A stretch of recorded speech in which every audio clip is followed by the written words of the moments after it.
In 20 minutes, Val Kilmer plays an American rock star engaged to perform at a cultural festival with a difference. That's Top Secret tonight at 11 o'clock.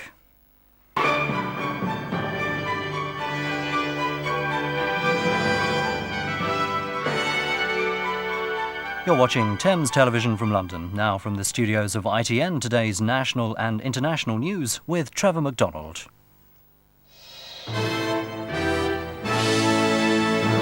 The news from ITN. Lamont again rejects devaluation as pound sinks to a new low. New Commonwealth agrees nuclear weapons control, but nothing else. The old Soviet Union's darkest secret, the city that built the bomb. And 70 and in a wheelchair, she was raped on Christmas Day. Good evening. The Chancellor, Mr. Norman Lamont, came under new pressure today as the pound fell to its lowest level against the Deutschmark since Britain entered the European exchange rate mechanism. But interviewed for tomorrow's Financial Times, Mr. Lamont again ruled out devaluing sterling and insisted his policies would lead to a recovery. Today, the pound slipped close to its effective floor against the Deutschmark to close more than a third of a pfennig down. Are you willing to talk to us about the economy at all? No, not tonight. A beleaguered Chancellor keeping a low profile tonight after another batch of figures painted a gloomy economic picture.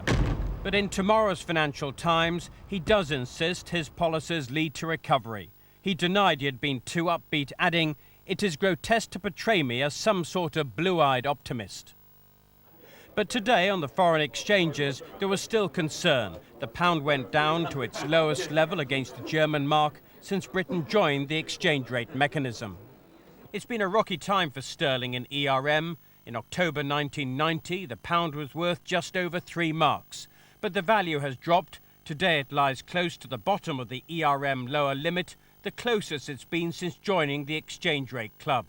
It's again prompted speculation there may be an interest rate rise. I suspect that over the next few months, the government are going to have to be somewhat skillful, perhaps even lucky, if they're to avoid an interest rate increase before the election.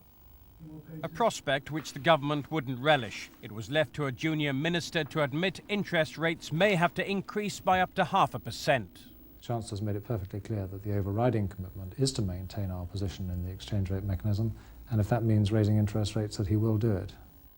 Labour, sensing a government in trouble, today launched a poster campaign saying the public had lost confidence because the economy had gone badly wrong. They are, after all, the people who said that recession, unemployment, business failures was a price well worth paying. If they listened to us more than a year ago and implemented the policies that we wanted to stop Britain going into deep recession, thousands of good businesses would have been saved. I believe that the government must do more to re-establish confidence in the United Kingdom economy, otherwise higher interest rates will be a certainty. This year, more than 47,000 firms failed in the UK because of the recession, and according to a business information survey, there could be a similar number in 1992.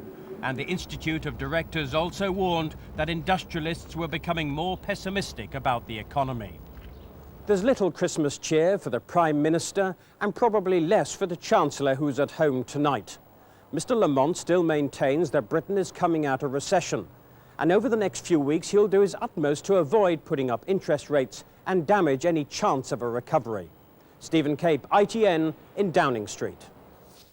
The leaders of the new Commonwealth of Independent States have endorsed a single command of nuclear weapons, but they've agreed to disagree about setting up a joint conventional army.